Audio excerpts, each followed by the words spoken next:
If you weren't here yesterday, my name's Anna. I'm direct our newborn screening programs and also our Leukodystrophy Care Network. So this morning, I'm going to be talking about our Leukodystrophy Care Network, and then we'll also go over the results of our LCN survey that some of you completed over the last month. And also, so we had a similar session to this with our medical group. And so we kind of already had a brainstorming session with them. So I'll share with you the results of that. And then we just want to spend some time hearing from you and thinking through some solutions and potential projects that the LCN can work on. So our goal for today, I will give an overview of the LCN. And like I said, we'll then discuss the unmet needs in the leukodystrophy community that could potentially be addressed by the LCN. And if you're new to Hunter's Hope or to the Symposium, we are very solution-oriented people. So we really like to think through what the solutions are to these problems that probably most in this room have experienced. So please come to this conversation with that mindset. We'll look at the outcomes of the survey. We'll talk over what the doctors discussed, and then we can kind of look at the list. Melissa's going to be our Vanna White over here on our fancy flip chart, and we'll identify any priorities.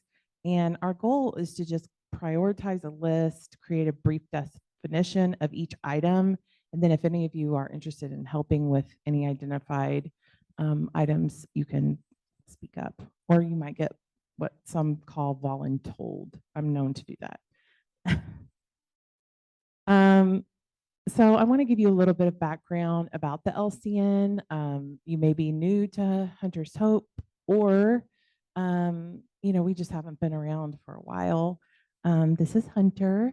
And when Hunter was 4 months old, he was diagnosed with Krabbe disease. Like many in this room at that time, his family was told to take him home, make him comfortable, and that he would not live beyond his second birthday. But Hunter, he did live. He lived for 8.5 years.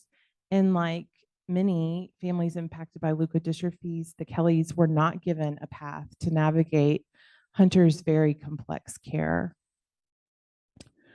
So throughout Hunter's life, he suffered, and some of this came from the effects of Krabbe disease: pain, extreme irritability, seizures, feeding issues, many other symptoms. But with proactive and informed care, Hunter's symptoms could be managed through appropriate medications, therapies, equipment, and other interventions. Unfortunately, the Kellys weren't given this information right away. It was trial and error and just finding the right doctor to tell them huge negative information that they didn't previously know. And similarly, Hunter experienced preventable complications from the disease, pneumonia, which was caused from aspirating. So we needed a different type of G-tube, and aggressive respiratory therapy. Once they figured that out, Hunter's life completely changed. He didn't get pneumonia anymore. Also, things that had very simple solutions, like Hunter needing eye drops and a band for his eyes to prevent them becoming overly dry. So this is, sorry, I'm looking for my little mouse. It's okay. I'm good. So this is something that we are focusing on and trying to address with the LCN, making sure that all leukodystrophy patients have the proactive multidisciplinary care they deserve. So the LCN follows the model of cystic fibrosis. Leukodystrophy Centers of Excellence, which eventually got the name Leukodystrophy Care Network, or LCN. This has been a goal of Hunter's Hope since it was first created.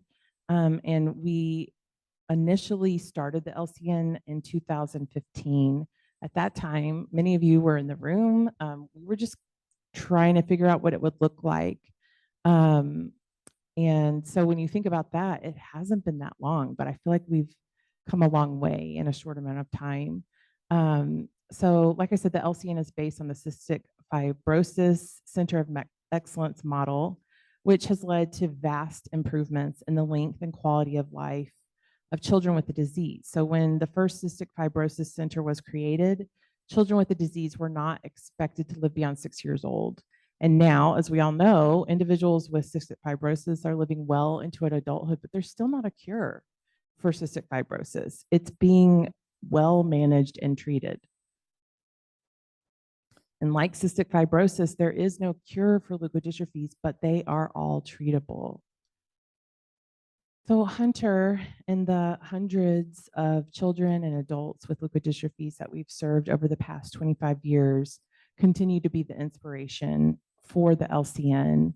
And I think that before we discuss the future of the LCN, it is important just to remember that our mission is to revolutionize the health and quality of life of individuals affected by leukodystrophies with proactive, innovative, and comprehensive medical care standards and specialized centers throughout the US, Canada, and eventually the world. I will say, we have made a lot of progress already, but it's like sometimes it can feel like a drop in a bucket. There's a lot of work to do, and we know that, but you have to start somewhere. And I feel really grateful for the progress that's been made. And honestly, I think it's happened a lot faster than we could have ever expected. So we know that there's more to do, and that's really what we want to talk about today. So from the beginning, a core value of our LCN is our commitment to making sure that patients have a seat at the same table as providers. And so everything we do with the LCN has leukodystrophy families involved. Our steering committee members are all families, and this is an old picture. We should have taken another one. Our steering committee members are all families impacted by leukodystrophies, and I'd love for our steering committee members, if you want to wave, stand up, just so people know who you are. But they're all families affected by leukodystrophies.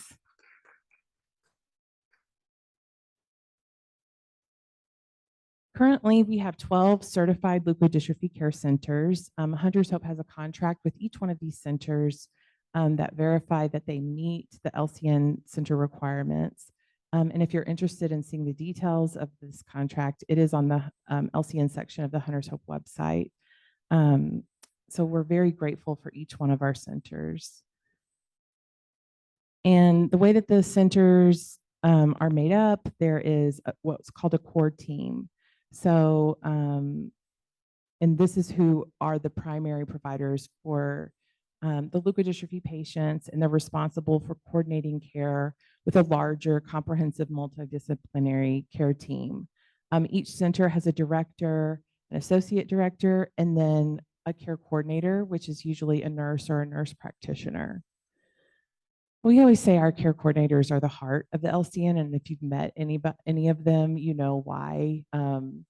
I've heard one of our leukodystrophy doctors call this group the extroverts of the leukodystrophy community. They're very passionate about what they do. We meet with each other every month. The care coordinators meet every month, and they talk through, case studies. They discuss clinical trials. They ask each other questions. What would you do if you had a patient with this? They share resources, and they're so passionate about serving the leukodystrophy community. And they're really the hub of care. So they're the point person for the family, so that you don't have to talk to 15 different people. And they help coordinate care with the local team. And then they work also with their larger multidisciplinary team. We also have our clinical practice guidelines, or CPGs. This is our goal is to establish published, peer-reviewed standards of care to ensure that individuals with a leukodystrophy have the best possible medical care medical care to continually improve their length and quality of life. So each CPG writing group has a lead author who is usually a clinician, and an expert on the topic. And then also we have a lead advocate, and it's usually one of our steering committee members. So again, it's making sure that, right there at the same table, you have the doctors and the families, so that what we do work on, what we do publish, is centered around real patient experience and need. And if you go to our website, you'll be able to find our CPGs. We have published several already, and they're published in peer-reviewed medical journals, so they're accessible to any medical provider. But we've published guidelines about Krabbe newborn screening, treatment, neurology, diagnosis, musculoskeletal issues, respiratory issues, and we also have 2 under development focused specifically on CTX. And like I said, you can find them on our website. And I just point that out because not only are they accessible to you, but they're also accessible to your medical providers. So I encourage you to check them out and see if there's anything helpful there that you would want to share. So like I mentioned earlier, we did send a LCN survey earlier this summer, and the goal has been to identify unmet needs in the leukodystrophy community that could potentially be addressed by the LCN. We sent this to all of the LCN medical providers, and we got a really good response. Our steering committee members took the survey. Some of you took it as well. I know we've been sending you guys all sorts of stuff, so I understand if you might have overlooked it. But we're going to give you a chance to give us feedback today as well. So we asked for participants to identify their top 3 priority issues that could possibly be addressed by the LCN. And so I organized the results, and this is from the medical group. So this includes the steering committee members. I organized the results based on common themes and put them in order based on the number of responses in each category. So the top was, and I'm not saying these are necessarily in order of importance, but just order of responses, I guess, number of responses. So resources and educational material for families, advocacy, resources for LCN centers, education for providers, clinical practice guidelines, adult leukodystrophy patients, and then there were a few miscellaneous topics. So in regards to resources or educational materials for families, the top response we got, or issue that was mentioned, was mental health support, things like coping support for the patient, caregivers, and siblings, referrals or recommendations for families and siblings, for counseling. We also heard a lot about help with patient home health, durable medical equipment needs and navigation, helping families build their local medical team, things like this. For advocacy, the biggest one was newborn screening. So obviously we're all on the same page there. Also, another big need for advocacy that we heard from our medical providers was telemedicine. That was something that was rolled out during the pandemic, and it was covered by insurance, and we could clearly do it, but it's become problematic as, life has gotten back to normal. But it's a huge benefit for leukodystrophy patients, especially if you're seeing a specialist in another state. And so that's something, that our medical providers see a need for advocacy for policy change so that that can continue. And then another was insurance coverage, advocating for policy change so that there are changes in what is just routinely covered for rare diseases like leukodystrophies. Another topic was resources for centers. Again, another big topic we heard about were insurance issues, also more communication amongst centers, and the doctors just wanted more ways to stay in touch with each other and know what's going on, because they're very passionate about having the most current information.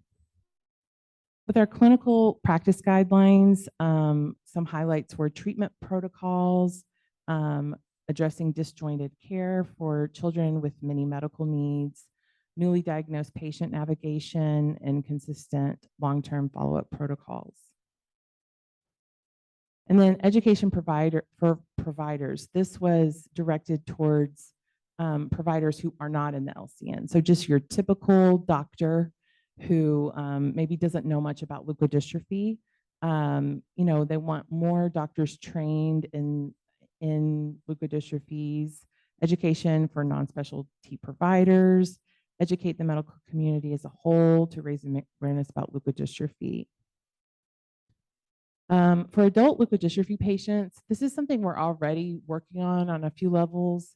But some of the topics that came up were adult LCN centers, adult providers as they're transitioning to transition patients to. So as a child's going from, pediatric care to adult care, the transition of care was a big topic of concern. And then also there were just a few miscellaneous things like additional funding, support staff. So we had a very, I would say, robust conversation with the doctors there. Again, I'm so grateful for their passion and commitment to this community. And one of the first questions they asked was, well, what did the families say? And I told them, well, we can tell you more after the end of this week. So they definitely care about what you need and what you feel are some of the priority issues we can address. But one project that was identified is creating almost like a library of resources to address insurance coverage issues, both for medical providers to access and also our families. So I'm not telling you guys anything you don't know, but things like therapy, like physical therapy, that can be very difficult because it's about maintenance, not about, fixing a certain problem, but like maintaining where the child is or preventing issues. And so I've heard, some of our providers say they will be on the phone for, hours fighting for something and they only get it for 6 months and then they have to restart the process. And so it's our understanding that, as approvals are granted, if you can catalog this, any letters approving certain care measures for leukodystrophy patients, if we can just start to compile all these things that all the centers have, and then you can provide that to the insurance company, it's very helpful in getting them to more quickly approve whatever the need is. So that's something that we felt like was a really great goal and very doable. We've been talking about it for years. So that's one of the focuses of the meeting. It was described as a centralized place to fight battles. So we're coming for the insurance guys. Also advocacy for insurance coverage. So if you can get policy change for Medicaid, that trickles down to the rest of the third party payers. So just maybe creating some standardized care measures regarding insurance coverage for patients with leukodystrophy could really go a long way. So that's a broader goal. Again, transition of care. There's actually already a project that our care coordinators are working on, creating a transition of care plan specifically for leukodystrophy patients. We don't think about this, but we don't teach our kids how to make a doctor's appointment or how to get their medicine refilled. So it's something that's actually meant to start when the child's around 12.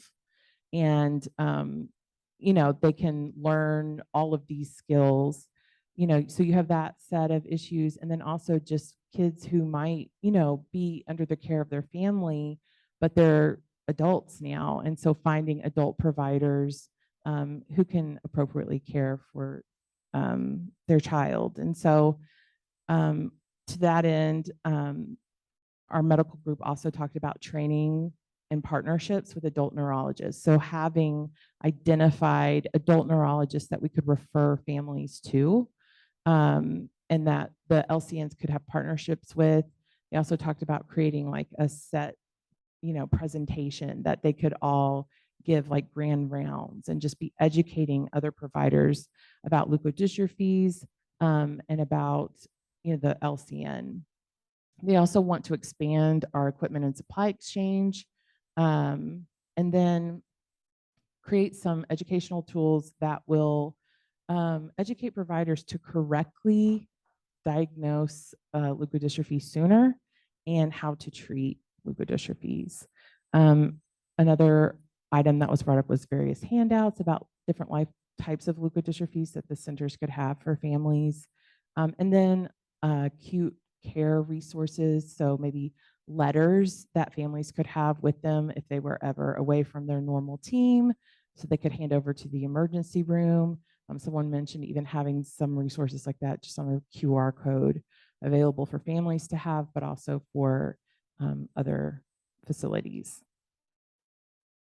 So from our families that responded to the survey so far, the issues that were brought up were the delivery of diagnosis and treatment, reaching the correct diagnosis sooner, insurance coverage again, nutrition and medicine information, holistic or functional medicine practitioners for symptom management, and then specialized doctors, therapy providers, and specialized aid products to make daily life better. So, I know that everyone in this room has had really difficult times, maybe even traumatic situations with doctors or medical providers, times where there were problems that, you didn't know the answer to, or the medical community let you down or handled things poorly. And I know that you all probably have a huge list of items and thoughts of things we could work on today. So I want you to know that the entire LCN exists because of this immense need. That's why we have an LCN. And like I said, it's a long road, but we're making progress. And so today, if you could just help us think through some solutions, some practical goals that the LCN could look at. Our goal today is to come away with kind of a to-do list for the LCN, an item, a brief description, and then, of course, feel free to volunteer if you'd like to help us form that. So I think with that, we'll open it up if anyone has thoughts. I can put back up, I'll put back up the kind of where we started with the doctors, just to kind of give us, if anyone has anything they want to add to this list, or any ideas for a good way to address some of these issues, or if you have other issues you'd like to see the LCN address, we'd love to hear from you. So I would definitely like to help with this. I've had terrible experiences with Josh with this whole transition thing. It's literally been a nightmare. Another thing that I think is important too, that I know that there's laws, but like getting like the legal custody or legal guardianship of your child after 18, that was a big issue for us as well. So maybe like somebody that could help with the paperwork, right? Kind of direct somebody on where to go, how to do it, because a lot of people don't know. I didn't know. Right. So adding that to the transition of care group. Yes, that's a great idea. Correct. Thank you. And like I said, I would love to help with this. It's been a very traumatic experience for us. Thank you, Becky. I just wanted to, there you are. My mom. I just wanted to remind all of you, if you don't know this,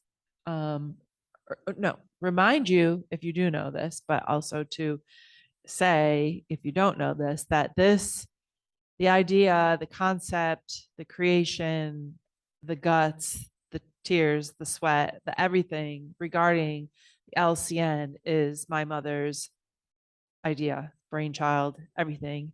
When she came to us, we were like, oh, here she goes again. These crazy ideas. No, but really, we were like, whoa, okay, that's a lot. It's a reality now. This is so, yeah. It's absolutely amazing. Amazing. And I still, every time we talk about it, I kind of I'm taken back. Like, I can't believe that this exists. Every one of us in this room. I wish this existed. You know, and there is so much that has to be done, but it's already in the works, thank God. And there already are centers at these phenomenal hospitals. Yes, there's so much but we're growing into it and we're learning. That's why we need everyone's input to know how to make this better. But you all know, if you know us at all, like, we're making this happen and it's going to continue to get more amazing. And with your help, and especially us as families, we need to help these people understand what we need and what our kids need. So thank you. And thank you, Mom. I love you. Okay. One thing, an idea for the expansion of equipment and supply exchanges, just an initial idea to throw out there. I know that Hunter's Hope has some equipment and supply options for families that are already connected to Hunter's Hope, but something also potentially to add to your website would be to put links to equipment closets in states. So like we live outside of the DC area, and I regularly check the inventory of equipment closets that are like, it's like an hour to an hour and a half drive from us, but I've actually picked up some equipment for Sophia.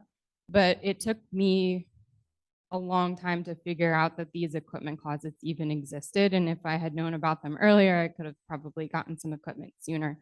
So even just having those links, like, and I'm sure all of the families could contribute that information to you guys, because we would know if there's even equipment and closets in our own states, and we could just send you those links to those. That's a great idea. Yeah. Thank you. One thing we talked about yesterday with the steering committee were resources for IEPs, getting school services. So we were talking about maybe doing something similar to the index for the insurance research resources, maybe having some similar resources for families who are dealing with their school system. Tammy. Yes, one particular thought I had in mind, which I know has been beneficial for some families, and I'd like to think would be beneficial for all families, is especially new families, and especially for families that do need resources, because one family might have already experienced it, but yet we don't know without asking, right? So not only having resources on the website that might link them to a Facebook connection or a website for like closet, but most importantly, maybe even at some point in their diagnosis journey, whether it be the Leukodystrophy Care Coordinator or they found Hunter's Hope, but somehow, some way, they may even get connected to a family of alike, either in their area or very similar to what they're going through, so that they can have a personal connection and liaison, if you will, just to help navigate. I've had a few families that have somehow found me in the West Coast, whether it was by Facebook or another family, and we were able to connect even in person or on Zoom, and I was just able to help them navigate. And so I wish that was easier for families to get to, whether they first came in contact with Hunter's Hope or an LCN center care coordinator or another family. It would be nice if we were just able to connect with alike families that could help them navigate through their early journeys, and even any part of their journey when they transition, whatever that may look like. I'm just wondering if that's like, I don't think the LCN isn't HIPAA, like you probably, like LCN probably can't make that happen. Obviously Hunter's Hope can link families together, but I don't know. I'm just And I speaking out understand loud. that, but maybe the LCN could say, well, here's some resources, Hunter's Hope being one, and they have families all over the United States, please reach out to them, kind of thing. Yeah. Okay. So I know for a fact our family name and number has been given out to many families when we went through transplant, and no one has called. So it's up to the, you know what I mean, up to the new family. The doctor asked me, "Can I give your name?" And I said yes, but if the new family doesn't call, then you really Right. can't help Right. as much as you want to. Yeah. And we do that. We ask families if they'd like to be connected. We do that too. And I agree. Sometimes I think it's just too overwhelming, but yeah, I think that is something we can work on for sure. So this is education and training related. I am an instructional designer and I work with a public health nonprofit. And one of the things that I do is we have a course for specifically HIV and then also opioid use is what I mainly design courses for medical providers. And so some are certified and some are not. One of them that I do, and we just updated it, is a course for providers who want to care for patients who are living with HIV. And so it's an 8-module course that they take. And then we have a map that says, you can go here to these doctors and they will know, they'll at least have some idea of what. So even if they're not specialized infectious disease doctors, they at least have some knowledge. And so as I was going through it, I'm like, this would be amazing to have for leukodystrophy. Whether it was accredited or not, for them, it was a course that they could go through and at the end at least come out with some knowledge. And maybe when I was looking at the GI musculoskeletal, like a module on each of those so that they at least have some familiarity with it, because a lot of the same issues happen with disease that are in so many people's mind. Terminal, not worth my time. It's very, very similar, I found. And then we've also done some on just very similar insurance, just training. This is how you get your medication covered. So just some of them are self-paced e-learning modules. Some of them are webinars that we've done, and then I convert them into self-paced modules so that they can be live and then enduring.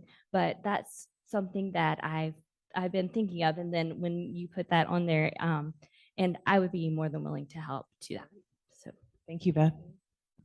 If I could add one feedback, I don't know if this is LCN related or more of family side, but I think one of the big areas that people struggle in the connection of the two is how to talk to your doctor specifically, and not just how to talk to your doctor, but how to talk to your doctor where they're going to listen. In my position, not to beat that horse dead, but I've gotten a lot of provider feedback lately, and the biggest feedback we've gotten lately is doctors do not want to be told how to do their job, even if they need to be told that way.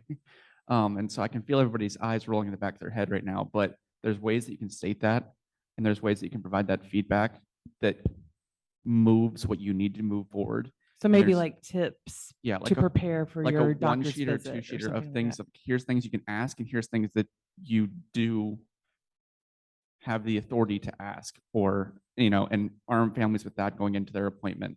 And I think that'd be really, really helpful for families. I don't know that's necessarily LCN though. I don't know. Yeah, thank you. Amy. I think both of those are great ideas. I think that somebody needs to get with Beth straight away. Yeah, I know.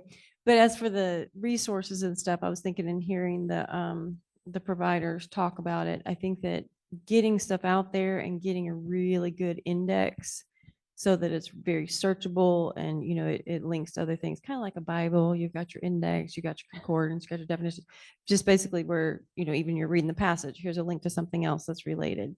But just to have some way to get at the information from multiple different ways. Because I know one of the things they were talking about was the insurance issues and having these letters of trying to get approval for different things. And I know you mentioned having them like be sent to Hunter's Hope, and I think that's great, but also might be good to get somebody as a project, some good writer. I forget the doctor with the beard, who's such a good writer. Anyway, that gets somebody to just write a library of them. Like, okay, if you're trying to get this, just at least get this out there, and then, tweak the little templates and stuff, and just have them out there for both the doctors and the parents to go, here, I think this is something that you could, provide to my insurance company to justify, either my PT or my wheelchair or my stand or whatever it is, so that both of them can get at it with that good index. But then also that you're talking about the education resources. I think you could put that same type of information in there. That here's how you get what you need from your school, and here's the sample letters, and here's some things that you don't know to ask for, which is there might be like advocates that go in with you to an IEP meeting, and you can hire some people to do that. But if you don't know that you can do it, you don't. It's like there's just so many things people don't know to ask for. And then the other thing, which is completely unrelated and probably a pipe dream, but what if we as whoever, Hunter's Hope, LCN, whatever it is, were able to provide the telehealth? Like, I know it's hard to get it covered by insurance, but what if there was one person that we didn't try to go through insurance? It was just like, you've got this need, you call up and, have your telehealth visit, and I don't know. I think it's a good idea to like talk to our providers more about like exactly what are the options for telehealth and how can we help. Yeah, I'm not sure, with medicine, it's like so complex because there's HIPAA and all these laws. And I know like some centers are allowing telehealth, others aren't. A lot of it's state by state. You can do telehealth with patients in state, but not out, which is really frustrating. So, but yeah, I would look more into that for sure.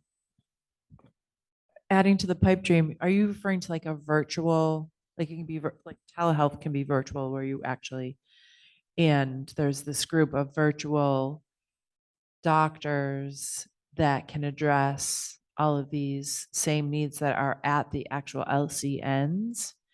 Like, as if a family can't get to an actual LCN, that there is this group under the LCN umbrella that addresses those needs, or is that what you're talking about? Yeah, that'd be amazing. Where you could access it, a lot more readily, not Yeah. necessarily.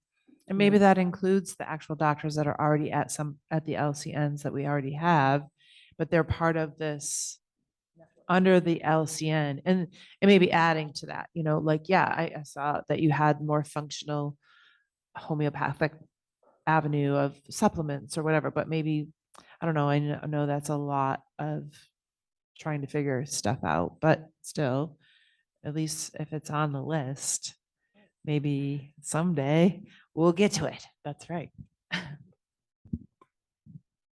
This is a very little thing in the scheme of everything we've been talking about, but I was looking at that item, the letters for the ER, and at Boston Children's Hospital, their complex care team rolled out an initiative where every complex care patient has a standardized, almost like a face sheet in their chart that the ER staff knows to look at. And it's very patient specific. It's not just in general, this patient has leukodystrophy. It says Emily has leukodystrophy. She's sensory sensitive. She needs to be in a dark room. Providers need to be quiet. It talks about her very specific care needs, the things where we're running around, turning out the lights and telling people to shush, and they're looking at us like we're crazy. I love the idea because providers in a regional hospital may not even know what leukodystrophy is. It definitely needs to have a QR code or some sort of link, but perhaps a form could be developed that was specific for every LCN patient, that's standardized, that lists the things that the physicians feel would be important for every other physician to know about that patient. That is then used at all the centers and given to every family to take with them in their go bag. Yeah, I love that. Thank you. I think Becky has a question. So also something maybe with like the mental health for some of the older kids as well, because. Can you put the mic up closer? Oh, sorry. The mental health part for some of the older kids. I know Josh went through a period of depression. And instead of having doctors come in, oh, you're going to die, this is going to happen. Maybe somebody that's there to speak positive and talk with them and ask them how they're feeling about things. It's their body, they're going through this. So, I think that would be important as well. Yes. I absolutely second that. And can I ask you to add that to the list of something the LCN could do to have mental health resources for the kids?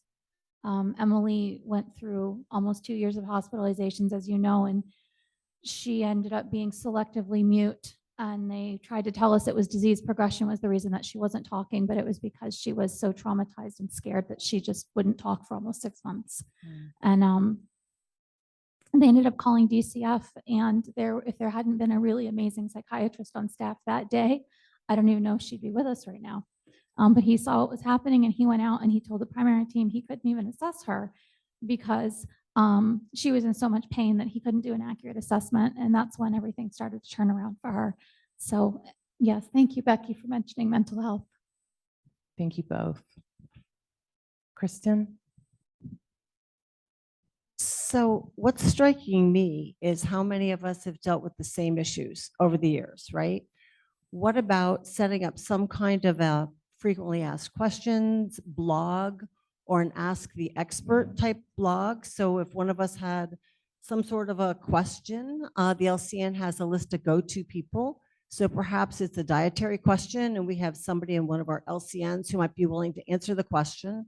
And it's posted on the website. So the next family with the same question can go review the past blogs and maybe get their question answered for them. Have some families like ourselves who are willing to connect with another family. So it could be somebody who says, you know, I'm just looking for another family to connect with, or even do seminars from time to time, a live Ask the Expert, where we get one of our doctors, one of our care coordinators willing to run a 1 hour live type of a question and answer type thing, and then we post it onto the LCN page.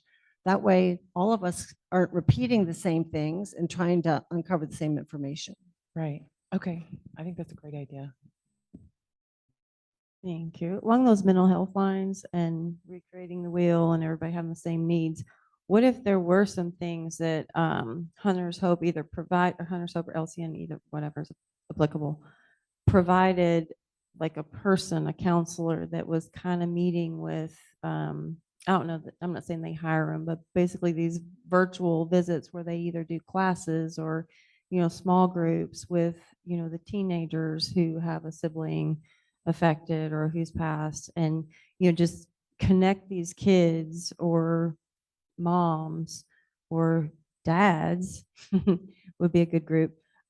Just to connect them like on an ongoing basis so that they get some kind of ongoing connection and support that, you know, everybody's clearly craving, because that's why they're here, you know, is that personal relationship type thing. But I don't know, it just seemed like you've got this population that has mental health needs, and that maybe there's a way to do it virtually, or, you know, just consolidate it so that, you know, they're getting the same positive message, you know, not Right. the, you know, deal with your, you know, outcome type thing. Yeah. Just some way that, you know, okay, these people understand, you know, this disease process and how to, you know, just be positive about it and be helpful, actually helpful. Yeah.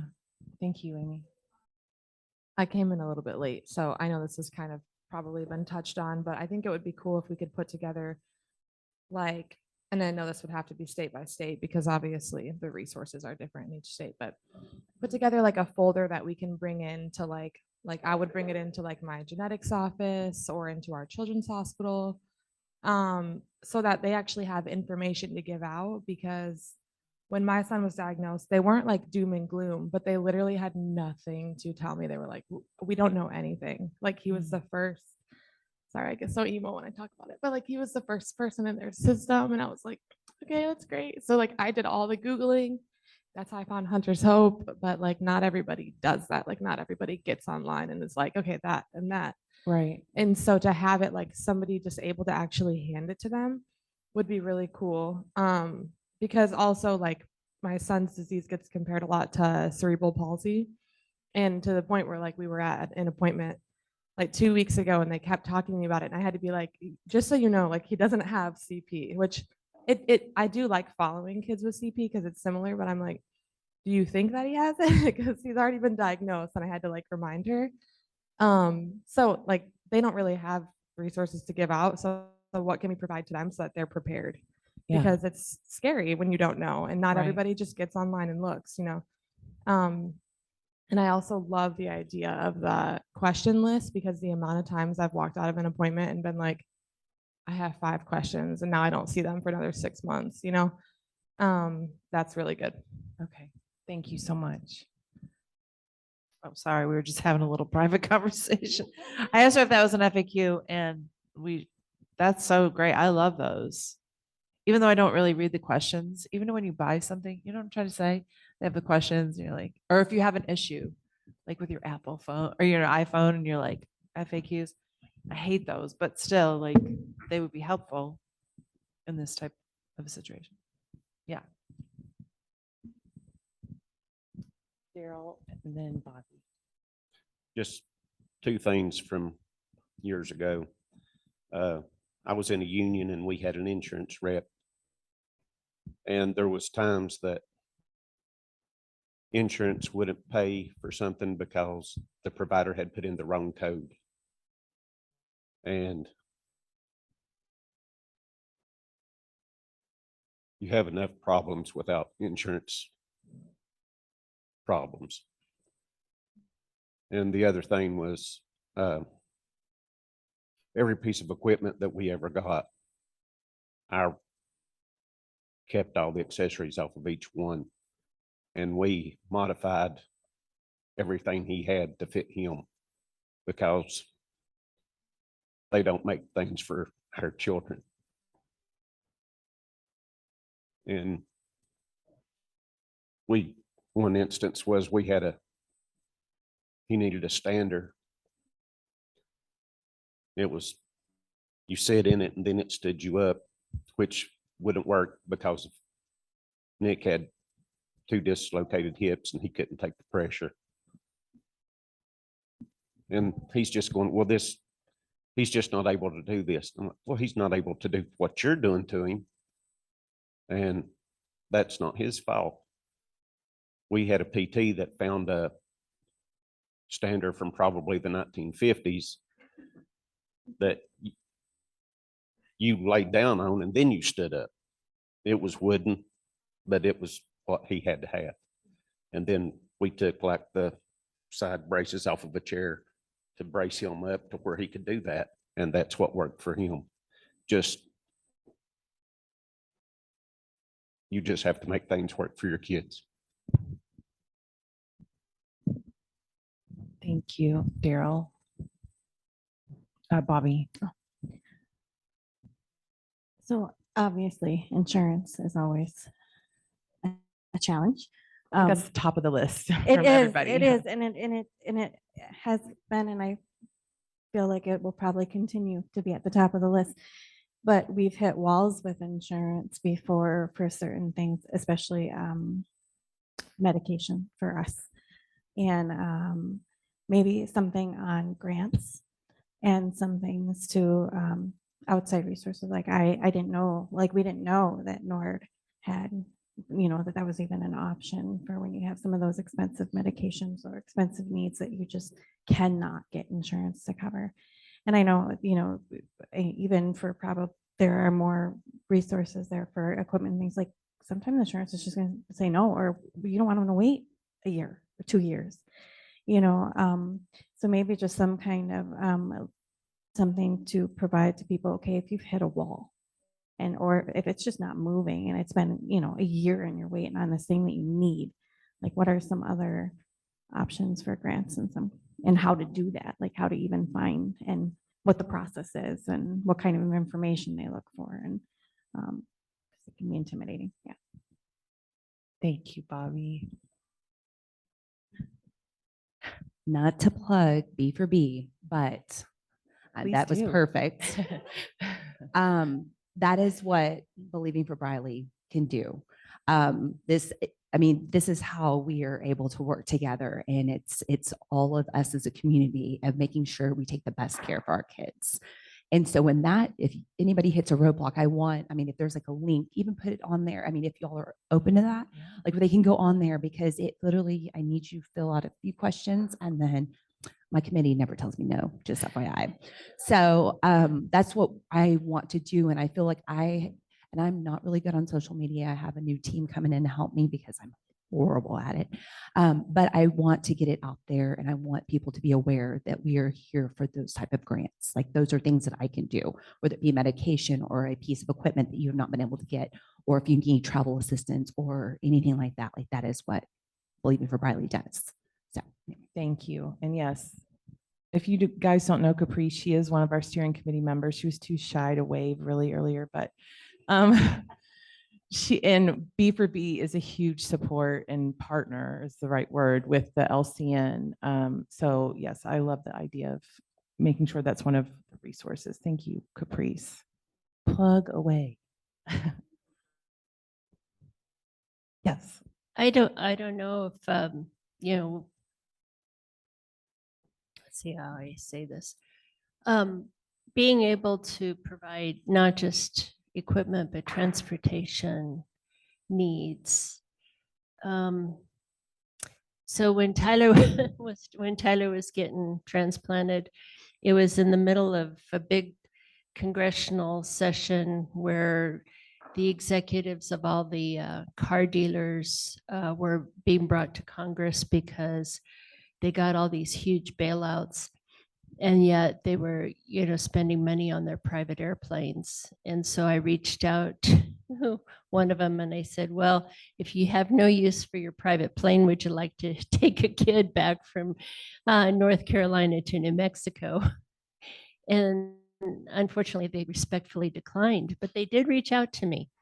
And so I would love to see us be able to get into some of the major car companies.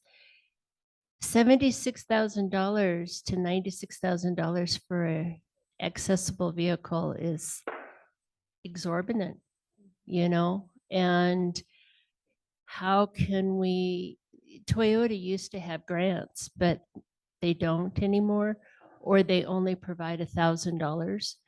And so just being able to reach our car companies, I think would be a huge advocacy for our families. Yes, thank you. Along those lines of vans, we were very fortunate to be able to get one for Emily last month. And the only way we were able to do that was through Easter Seals, because they had a arrangement with a local bank that gives you an 8-year loan at fixed 3% interest. There's no other way that we would have been able to afford the payments.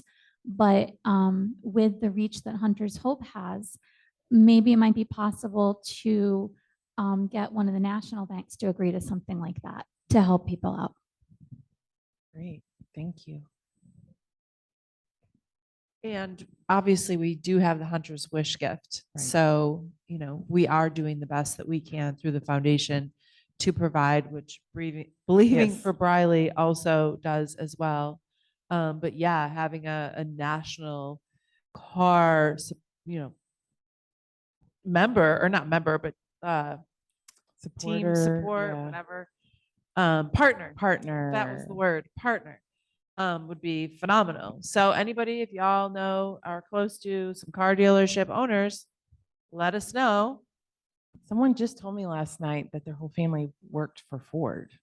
Let's go for it. So I'm going to talk to them later. They're not in here right now, but But it's all about, you know, Yeah. having these conversations, and then it's about who you know, and obviously, people look at us and kind of sometimes maybe assume we know what that word does to both the people involved, but, that we can just make things happen. And we are able to do so many things. I mean, through the foundation, we've been able to accomplish so much through our connections.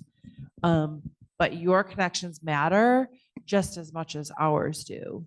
And then when we collaborate and bring our connections together, there's even more that we can do. So don't ever think for a second that, whatever connections you have don't matter. They absolutely do. So. Right. Well, so what Sunshine was saying too is not only either the manufacturer or the dealership was a bank to give, get a bank involved who can give an affordable loan, extend the term and lower the rate, something like that. And I will say this, I'm going to echo what Jill said, I mean, I think all of us, when Jackie started talking about this, we were like, what? And I thought it was going to take I mean, to even get one center. At first, when she's talked about it, I thought we were going to like build new hospitals. Like I really did not have a concept for it. But I mean, it is happening. And so I know that it feels impossible, but I also know that it's not. So I think, I put my contact information up here. You're probably going to have more ideas later. Please reach out to me anytime. And, we're just going to continue to work through these issues, partner with our LCN centers, and with all of you, to address these issues just one at a time, one step at a time. So let's see, we have just a few more minutes. So any other thoughts that we want to share before we close up, or anything else that we want to revisit that we've already talked about that you want to add more to?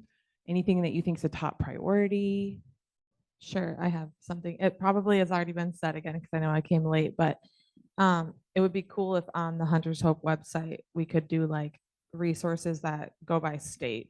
So like if you found yourself on their website, you could find your state. I'm from Florida, and I could be like, okay, this is what's available to me.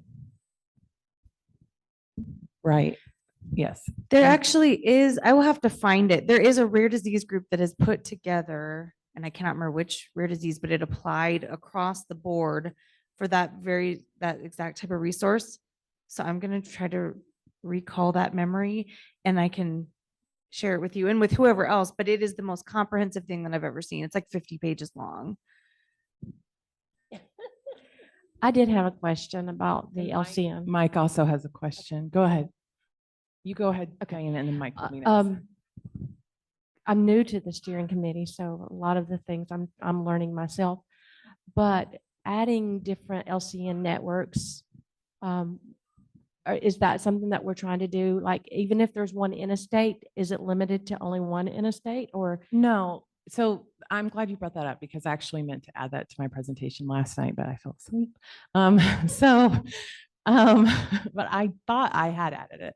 So I did want to talk a little bit about getting an LCN center in your state or in your area.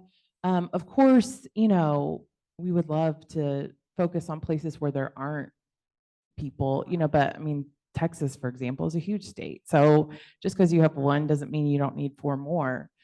So with that said, if you are interested in helping us create more LCN centers, the best thing you can do, and I'm going to tell you right now, it's not a fast process. I mean, what I have learned working here with doctors mainly over the last several years is their brain processes time differently than ours does. And all you ever have to do is wait in a doctor's office for your appointment to know this.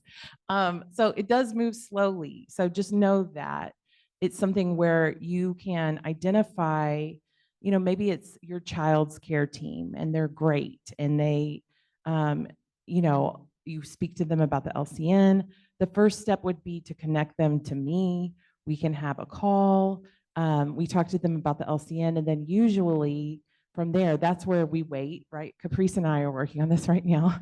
So, because they have to talk it over with their administrative stuff. And so we start that way. We send them the criteria. We tell them what it would take for them to be a part of it. They tell us whether or not they'd be able to.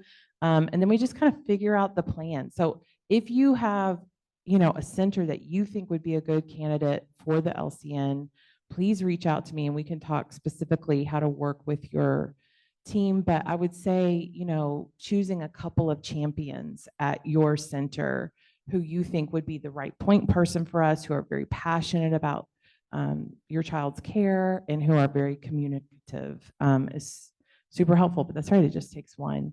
So that is something we're always looking to grow. So yes, we would love to hear from you guys on that. Mike. She pretty much asked my question. That's okay. It's a great question. We were thinking for the kind of the concept of what are the criteria to be added to the network and then to be removed from the network. And then just the question before that, I was just going to add, kind of like a heat map concept. If you're familiar with that, you could have like a tier 1, which is your LCNs with the big circle, and those are the big ones on the map of the United States. Those are our best relationships, and the doctors come to your symposium every year. And then your affiliates that are your tier 2, kind of like the medium-sized circle, and then maybe your tier 3, the partners that work well with those 1 and 2s. So we spent a few weeks in Walter Reed just trying to get Sophia diagnosed. I think Walter Reed would have been better if they had just a POC that was on the LCN, and they would have known, okay, this sounds like leukodystrophy and looks like it. Let me call my tier 1, let me call Kennedy Krieger, and we can conference somebody in real quick, just to be in not even an affiliate, but like a 3rd tier kind of trusted partner on that heat map concept. And that's all. Yeah, no, I love that thought. And I'll tell you this, it's, one of the main topics of the conversation with the doctors was educating other providers and getting the word out there about not only leukodystrophies, but the LCN. We have published one of our clinical practice guidelines is specifically for that. It was published in pediatrics, and it was like, the goal was to get them to consider, could it be leukodystrophy? Here's how they might present. So we're going to continue to do that work. And yeah, I love the idea of, the affiliates and then the partners. I think our vision is that every clinician in America would know the word leukodystrophy and connect that to the LCN, just like we do cystic fibrosis. And so we're going to keep working to that end until we're there. But just a couple more minutes. Anybody have anything else they wanted to say or share? I really appreciate everybody's feedback. This has been great. I think we've used the whole notepad almost. So I'm really excited about that. That you guys, we appreciate your input so much. And like I said, here's my email. We can continue to talk. I know some people would never talk into a microphone, so just send me an email. We can talk that way.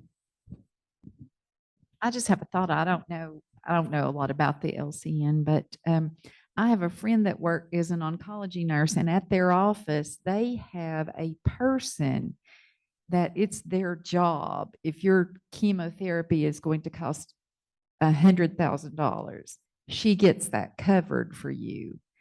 And I don't know if the LCN could take on some kind of a person that was willing to work for 8 hours a week or every 2 weeks or something like that.